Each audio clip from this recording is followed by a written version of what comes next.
Hey guys, it's so frustrating when you just know that something is clearly off with your health, but all the tests come back fine. Doctors say that you are okay. I know that many of us can relate to that feeling all too well. And today's guest is no different. He had a life altering experience during a hike in Patagonia that set him on an unexpected path of illness and then ultimately recovery and transforming his life in really profound ways.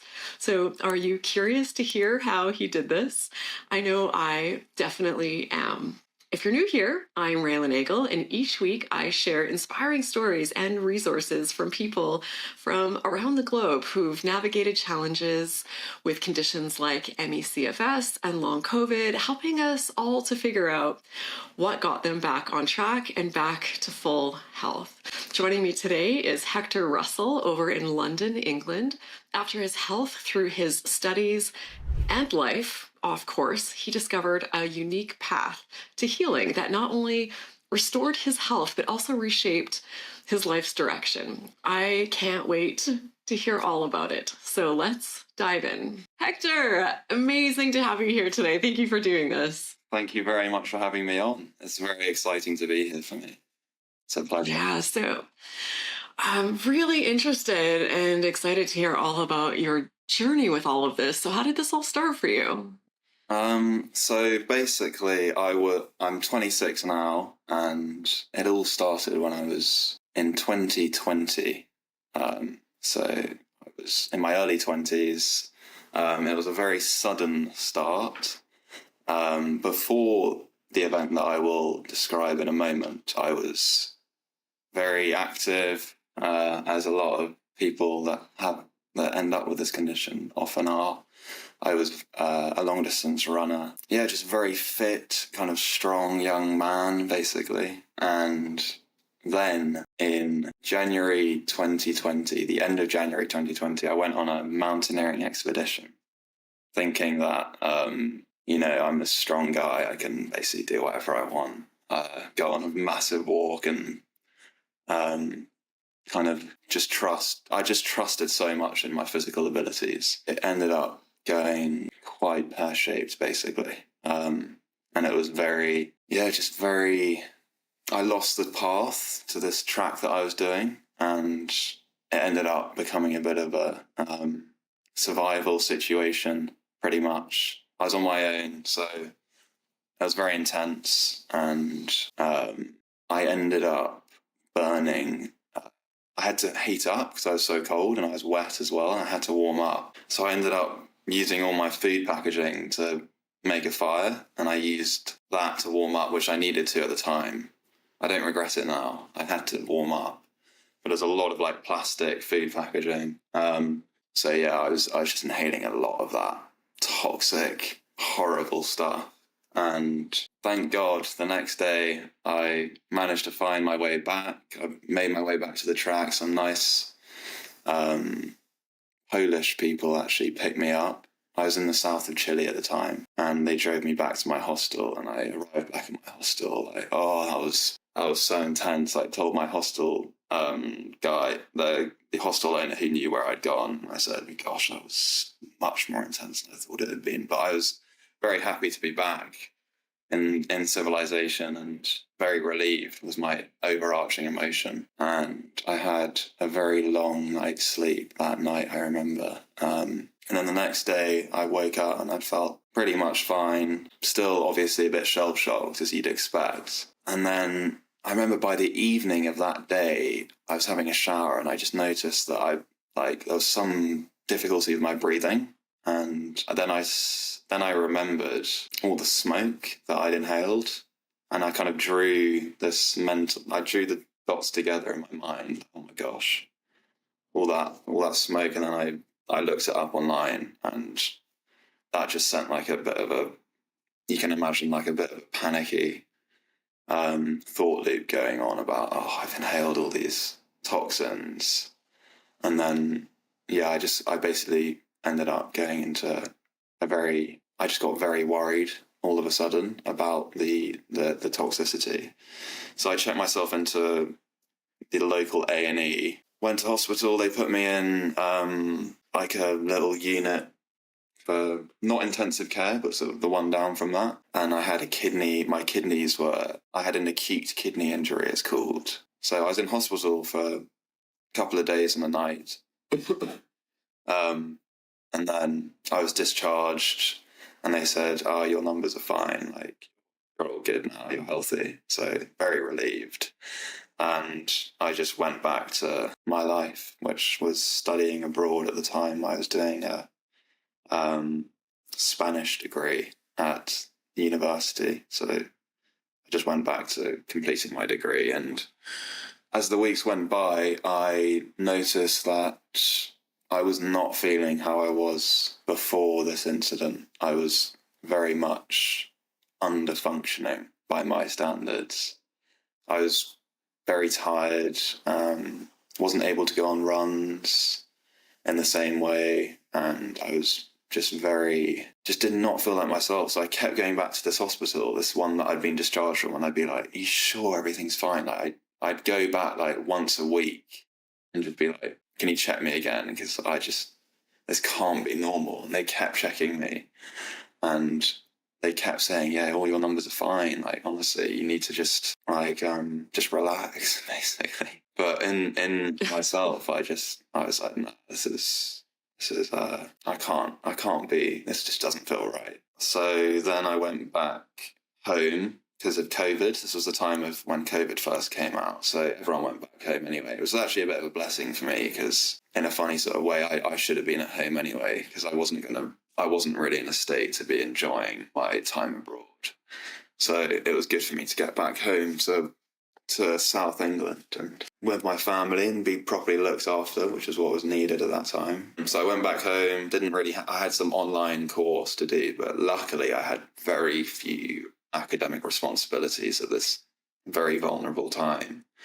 And I just slowly recuperated. Actually, well, no, not really. So I went back home, I kept expecting things to get better and they just didn't. And if anything, they were getting worse and worse until it was September now. So the whole academic year had passed. And I was going to go back to my university at Leeds to finish my last year of Spanish and philosophy. And I got there and I just couldn't, I was still ill. I was so drained and depleted that I just dropped out of my degree after a month because I just could not focus on anything. Like, my mental state was dire, to be honest. So I went back home and I was like, sorry, I can't do this degree. It wasn't even a hard question for me. It was just so obviously not going to be possible to finish a degree. So I went home and that winter was the worst winter I've ever had, definitely. Bedbound. I'd got worse since the initial smoke inhalation, far worse. I was mostly in bed most of the day. I'd have breakfast in the morning and then just collapse in my bed in a state of negativity, extreme exhaustion. And then my parents, who were always very supportive and really helped me through this. I'm so grateful that I had this incredible support from them. Checked me into a clinic this is the winter now of 2020, it wasn't actually for chronic fatigue syndrome, which is what I believed I had. It was for people with PTSD and trauma. So I went there. But always in my mind, I was thinking, no, this isn't a mental thing. I just want to be able to run. It's nothing to do with like emotional things that have happened to me. I just want to be able to enjoy my running again, just feel fit and strong. So I felt at that clinic, I felt like while it was a bit of a help in some ways, it wasn't really hitting the mark for what I thought I was suffering with. So I continued to spiral downwards mentally and physically after that, even after that great support I had to go to the clinic. And I don't know, should I tell the whole story now? I don't know. That's roughly what happened in that first period, that first year. And the winter was the worst of the whole thing. Yeah. So I'm in this place where I'm struggling to find anyone that I think really understands what I'm going through, because on the one hand, people think I'm having mental problems. I can't run, I can't do sport. I feel weak physically, so I was having mental problems, but it felt like secondary to my physical problems. So I was getting quite frustrated. I didn't see many options from my conventional kind of orthodox medical options. They were either like psychiatry, or yeah, that's basically the only options I was getting, and I just knew that that wasn't right. So I looked into something called functional medicine, and that was definitely more hope. I felt way more hope with this. I started to take all these supplements every day. Felt way more energized with it. Felt like someone understood me now. I was working with a functional medicine practitioner. Every month we'd have a call. She was really with me. I felt understood. We were working on something together. So hope wise, I was now like, brilliant, I have something. People are helping me. I've got something to work with these supplements. And that lasted a few months, like 4 or 5 months, but they're so expensive, those supplements, and so they're quite a hassle to constantly carry around with you, and to buy them all. And it was a little bit, yeah, it didn't feel like a long-term solution, to be honest. And it felt like I was getting better. I was getting like maybe 20-30% more energy, but I still felt like, for lack of a better word, my soul and my true essence was still not coming through in a way that it wasn't like true healing. It was just more giving me a little boost every day. So I was still like, oh, this isn't quite it yet, but it's definitely in the right direction. This holistic approach, I'm keen on this. But it wasn't until, so I was just in this ongoing cycle of kind of, my life was pretty stagnant. I was just at home. Didn't have much of a future vision at this point. But then I started to have these brilliant pucker teas. I don't know if you've heard of them. They're like organic herbal teas that are very popular in England. And I started to just take them all the time. And I got really fascinated in the herbs themselves, these organic herbs, which were slightly different than the nutritional supplements I was getting, which were kind of loads of powders and vitamins and special enzyme complexes. And it was all I was very kind of scientific in my approach with the nutritional supplements, in the sense that I was constantly trying to find the supplement that is going to detox this particular piece of plastic that I inhaled a year and a half ago. Like, it was very, I was like digging through research papers online, trying to find like some cases of someone who'd had this plastic poisoning and what exact supplement they tried. And it was a very sort of quite stressful, really. But then with the herbs, like the way they were talked about, even just on the back of the herbal teas, like, this herb will protect your liver from chemical stress and help your liver detox. And I just thought, wow, yeah, that sounds like what I need. Just a herb, like trusting in some natural intelligence that, we don't know exactly. Like, from my point of view at the time, I thought, I don't know exactly what these herbs can do. They're so complicated. There are so many different chemicals in each herb. There's millions of years of evolution. They're like a piece of nature. So there's some natural intelligence in the herb that I wasn't feeling with all these like supplements and vitamins. And I started to really become inspired by just herbs, and I found them really, they gave me a lot of hope. And I was like, wow, I can see a herbalist, and maybe herbs are going to be these beautiful things that are growing all around me. I've always just taken for granted might be the key here, this ancient medicine. So I immediately called up a proper traditional herbalist, not a functional medicine practitioner. I don't know about in other countries, but in the UK we have these traditional herbalists that just use whole plant herbal extracts, not like the one singular active compound from turmeric or something, but more traditionally extracted herbs.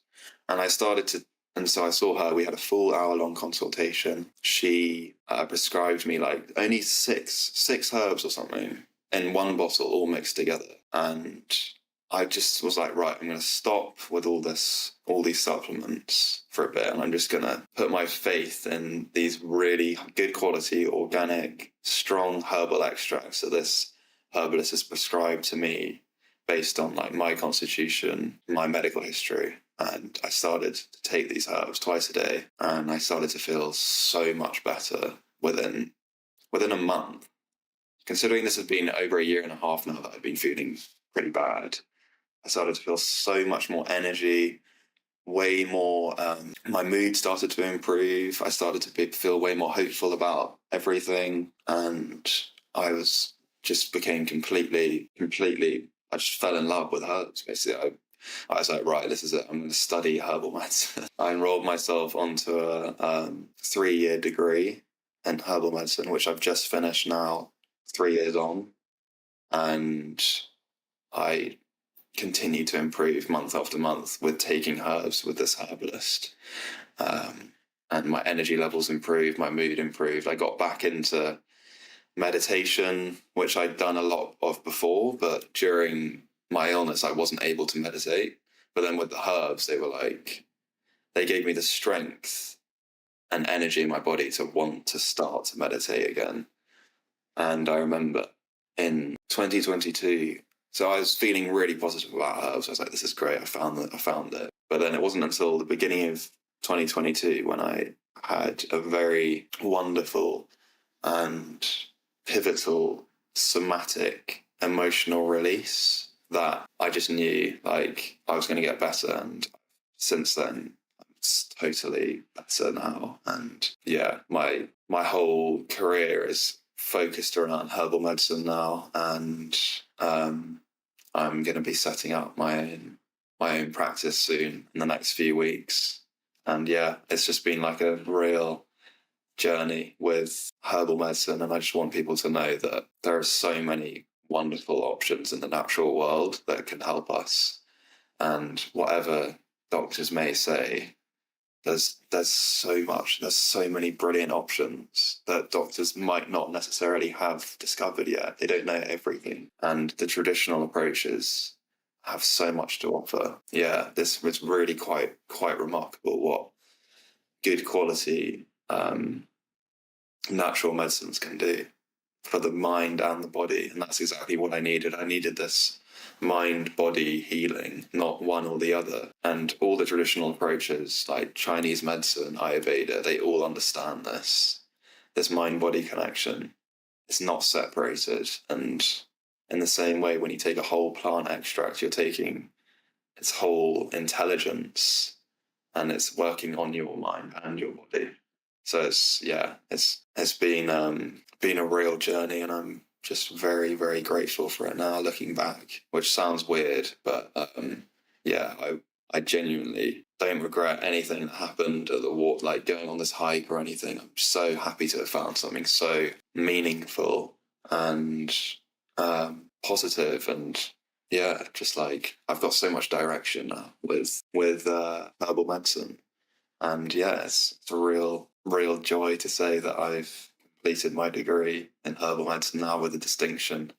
2024, looking back a few years later, I would never have guessed that I would have done that. So yeah, I recommend you to try some good quality herbal medicine if you're in a place now where you're kind of thinking, there's no options, and the mainstream aren't giving me things that make me feel excited and hopeful about getting better.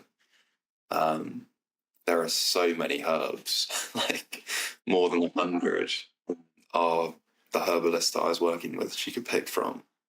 And they all are so deep in the way they work with the body, and there's a natural intelligence with the herbs that is difficult to reduce, basically. So yeah, that's my message. Yeah, I hope that helps people out there who are struggling at the moment, and I just want to let you know that it's going to be all right because there are so many options out there. Well, congratulations, Hector. This is incredible. Oh my goodness. Yeah. All that you've been through. And it's amazing how many people I interview say something similar, that they have gratitude for the experience. And if given the option, they couldn't take it away. Like if they could go back those years and say, this will never happen to you, they couldn't make that decision. And I get how that's a really challenging thing to hear at certain places in your journey. So if you're listening and you're watching and that just sounds like garbage, don't worry. That's okay. It's normal. When you're in the really tough places, that, that's not where your focus is, but just to zoom out and see that for the majority of people, so much good, so much growth, so much change, transformation comes from this journey, that it definitely isn't all for nothing. You talked about you had some really rough times with this. When you were in those times, Hector, when it felt hopeless and, probably overcome by grief for all that felt like had been taken away from you, how did you get through those moments on your journey? At the toughest times, I found channels like yours to be very helpful. I watched a lot of recovery videos.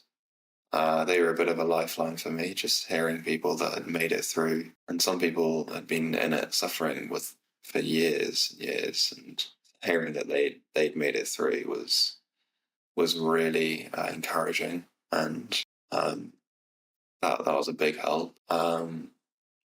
Music for me personally as well, I'd say. So watching the videos, the podcasts of people that had recovered would always be so uplifting. And music was very important for me to be creative and just keep myself in a positive state. I still enjoy doing music just about, even though sometimes I did go through phases when I didn't do music. But I'd always be able to at least listen to it and enjoy that. So yeah, that was really important for me. Well, this is absolutely amazing. And for people listening and watching, you can expand the description and find out more about Hector, how to get in touch with him, find out more about what he's doing now. And what does life look like for you now? So now I've just finished this 3-year herbal medicine course in London. And I'm going to be moving to Bristol soon, which is a city in the west of England, to set up my own herbal medicine practice. So I'll be taking clients in the next few weeks. I look forward to working with people, particularly with this condition. I'm also just very much physically active now. I've got very into a yoga called Ashtanga yoga. So I'm very physically mobile every day. I don't think about being tired at all. If anything, yeah, I'm very much physically mobile, pretty much all respects. Yeah. So I enjoy a very full life, very sociable. Looking forward to setting up this herbal medicine practice alongside my yoga. And I've also, one last thing, I've got very into dance as well, which I think can also be very healing. So going to things like 5 rhythms, static dance, like sober dance events, which are very open and welcoming, can be a good space for people who need to shake off a lot of tension and accumulated just blockages, which can happen on this journey. I found dance to be very liberating. So I'm also quite involved in that as well. So yeah. Oh, it's so incredible to see how this has changed your life and you've come through it. I know it was difficult, but just really happy for you, Hector. And now it's so great that you are, sort of having this ripple effect in the world of helping other people who are also going through similar things. So just really, really great. And thank you for people watching. It's reminding me of an interview I did with a woman named Frances. She also had to drop out of university and just things were looking kind of bleak. And then she transformed into a new career in her dream life. So I'll link that here. But yeah, thank you. Thank you so much, Hector, for being here. I really appreciate you sharing this. It's a topic we haven't done a lot of a deep dive here in this space. So I'm really excited for watchers and listeners to hear all about this. So thank you for taking the time to share your journey. And I really just appreciate you and all that you're doing. Wonderful. Thank you, Raelan. It's a real pleasure. It is absolutely my pleasure. And thank you to everyone who's watching. Looking forward to your comments. And I hope to see you in this next video here with Frances. Great. Thank you.